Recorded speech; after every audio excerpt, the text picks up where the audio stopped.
Começou a gravação. Pessoal, continuando nossa aula, em relação à aula do dia 19, de nossa terça-feira, né, nós começamos a falar sobre os princípios introdutórios, né, os princípios instrumentais que lhe auxiliam na introdução e interpretação da própria Constituição e das leis. Porque é necessário que você, como futuro intérprete do direito, como futuro advogado, como futuro concursado de alguma carreira que tenha que fazer análise jurídica, você tem uma compreensão da Constituição conforme a principiologia própria constitucional, né? Como toda disciplina tem seus princípios, o direito constitucional tem seus princípios de interpretação também, né?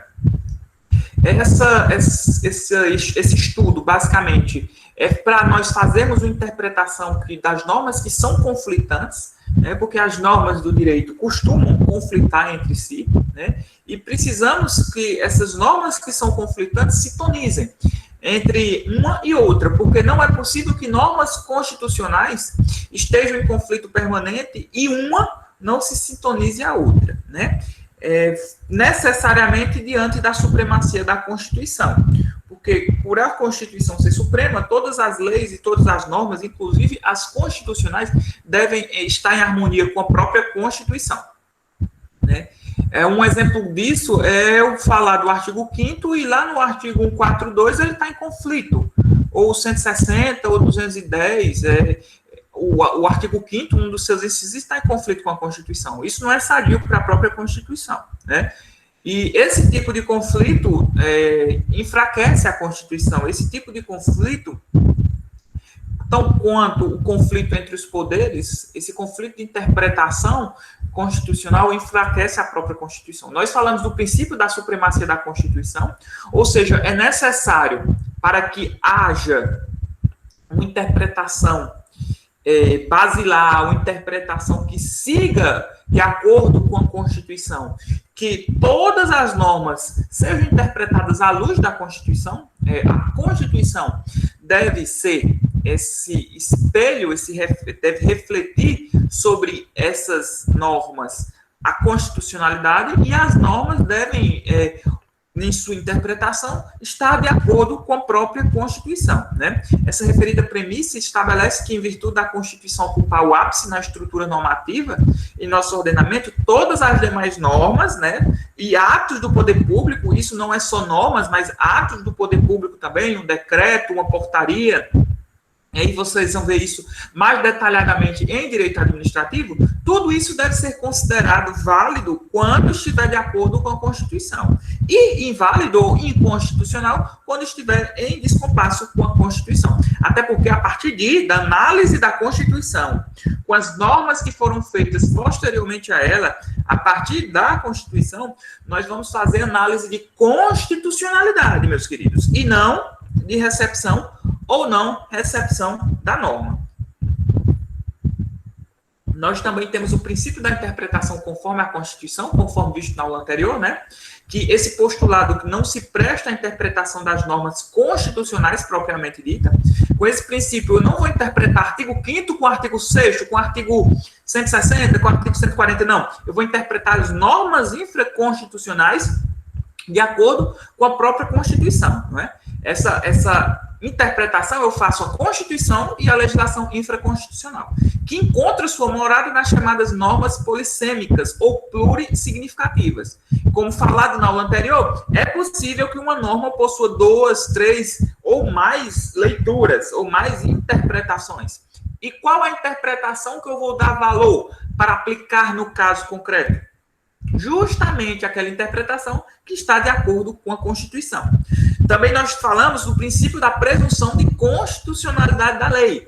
E lá eu falei que todos os atos normativos, toda lei e todos os atos normativos que são emanados do poder público e leis de processo legislativo feitos pelo poder legislativo, executivo, do município, do estado ou da União, todos têm presunção relativa, presunção relativa de constitucionalidade. Isso não quer dizer que aquela lei, aquele ato, aquele procedimento, porventura, exarado uma vez questionada a sua constitucionalidade, isso não quer dizer que mais à frente ele vai ser declarado inconstitucional, ok? Então, é uma presunção relativa da constitucionalidade das leis.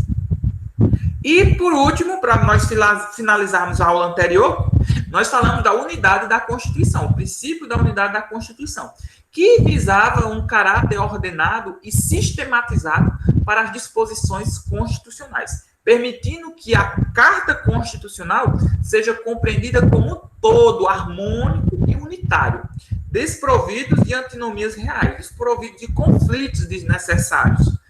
Eu devo interpretar a norma, eu devo interpretar a Constituição como um todo, harmônico. A harmonia, a conexão entre todos os dispositivos constitucionais, né? Principalmente, isso é importante, e isso foi falado na aula anterior também, diante de uma sociedade plural como é a brasileira, cheia de conflitos internos, de ideologias, de pretensões de poder, né? Nós não conseguimos manter uma pacificação nacional, nunca, e para não falar nunca, dificilmente nós conseguimos manter uma pacificação nacional. Sempre um grupo querendo destruir o outro, sempre um grupo querendo passar a perna no outro, seja lá como for. Não é? A depender de seu pensamento e sua ideologia. Da mesma forma, nós temos que observar que esses grupos estão sujeitos à Constituição, estão sujeitos às normas constitucionais. E nós precisamos, sim, ter essa interpretação das normas constitucionais em harmonia. Então, vamos lá para a aula de hoje, né? Continuar a aula de hoje, finalizar essa aula de hoje. Nós temos o princípio da força normativa, que auxilia muito na interpretação das normas constitucionais e das normas infraconstitucionais, né? Esse princípio da força normativa foi idealizado por Konrad Helsing, e ele precitua sua função de intérprete, que deve valorizar sempre as soluções que possibilitem a atualização normativa, a eficácia e permanência da Constituição. Ou seja, ao interpretar a norma constitucional ou ao interpretar a norma infraconstitucional, eu devo sempre valorar que o conflito que estiver havendo ou a valorização de interpretação que eu for aplicar a determinada norma, a determinado conceito legislativo, eu devo, a princípio, a priori, sempre valorizar soluções que atualizem a norma. Eu preciso atualizar a nossa Constituição de acordo com a vivência social real. Esse princípio de força normativa embasa o que nós conhecemos e conversamos anteriormente de mutação constitucional. Eu dou interpretação à Constituição, não uma interpretação literal, mas uma interpretação de modificação, de atualização cronológica. Nós estamos em 2020, então o que era em 2000 não é o que é em 2020. E o que era em 2008, ou então o que era em 1998, não era o que era em 1988, quando a Constituição foi promulgada.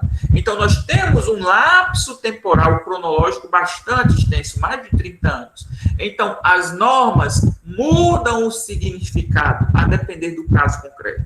Né? É uma necessidade de atualizar a interpretação e dar real efetividade à norma constitucional. Eu preciso atualizar a norma constitucional. E como eu faço essa interpretação de norma constitucional?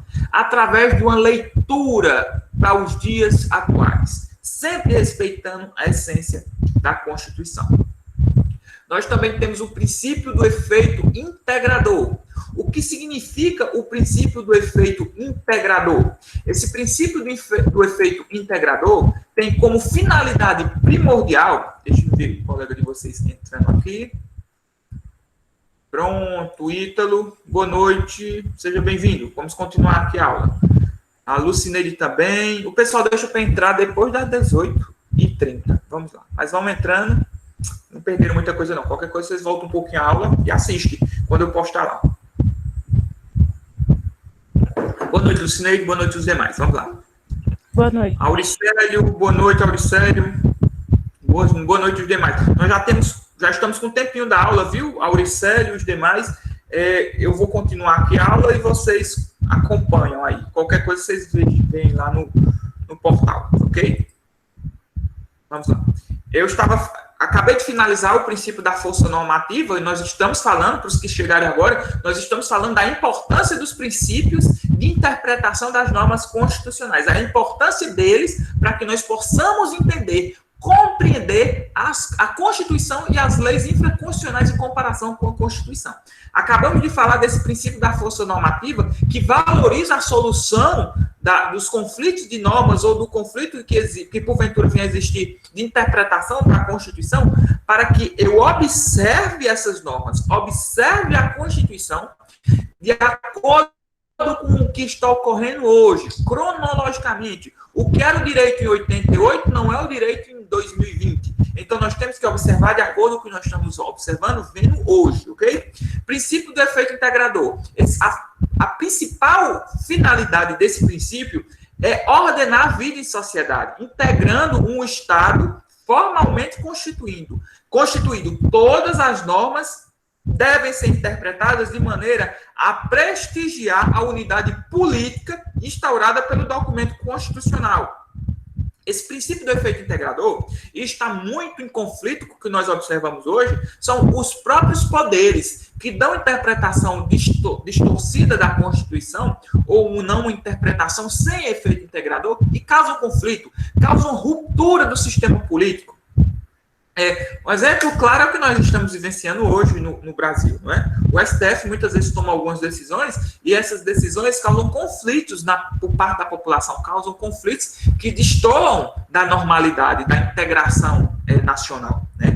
Então, na resolução dos problemas jurídicos constitucionais, nós devemos dar primazia a critérios ou pontos de vista que favoreçam a integração política e social e o reforço da unidade política. E entendam, não adianta, meus queridos, nós nunca vamos agradar 100%. Nem Jesus, nosso Senhor, nosso Deus, agradou todo mundo para quem acredita, ou suas entidades, seja lá o que você porventura acredita, agradou todo mundo. Imagine nós, seres humanos falhos, imperfeitos, que buscamos através do estudo, através da conversação com os outros colegas que sabem mais que nós, ou então que nós buscamos que compreendam algumas coisas do nosso ponto de vista, agradamos. Imagine as pessoas num todo. Então, o cerne da política é basicamente é buscar esse efeito integrador. E é o efeito integrador de todos? Não, mas da maioria. Da maioria. E a minoria, o que é que faz com a minoria? Protege a minoria. Protege a minoria, às vezes, do arbítrio da maioria. E faz sempre esse sobrepeso.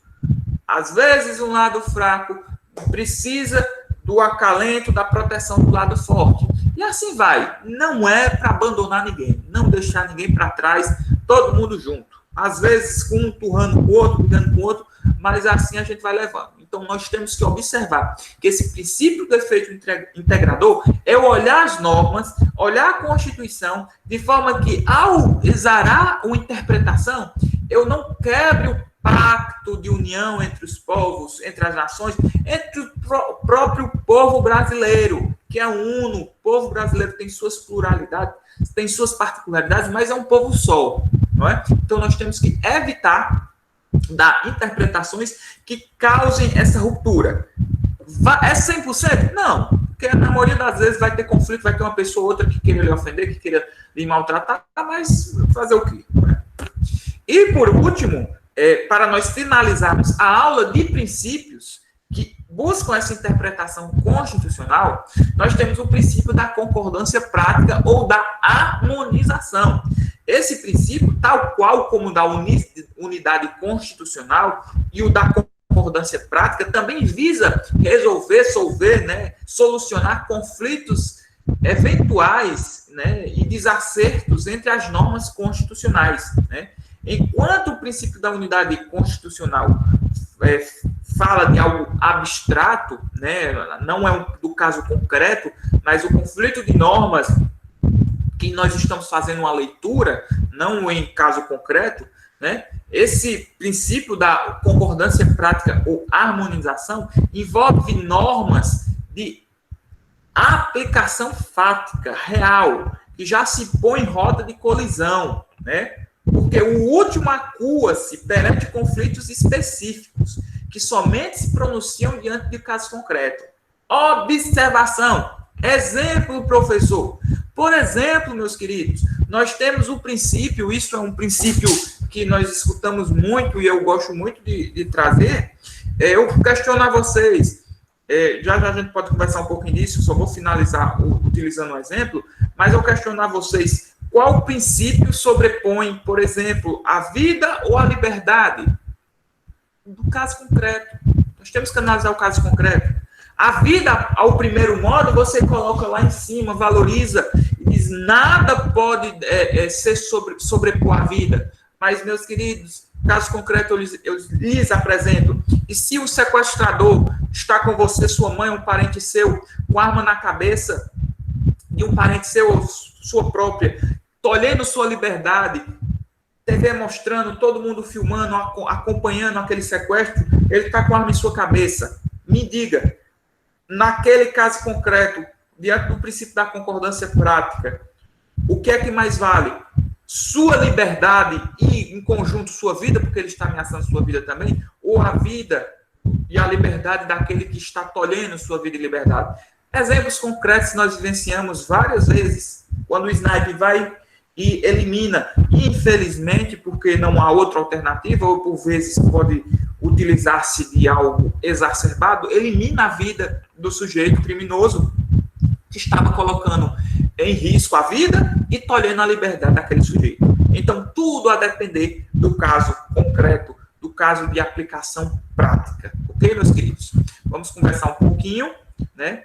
Vou finalizar a gravação e nós conversamos um pouquinho.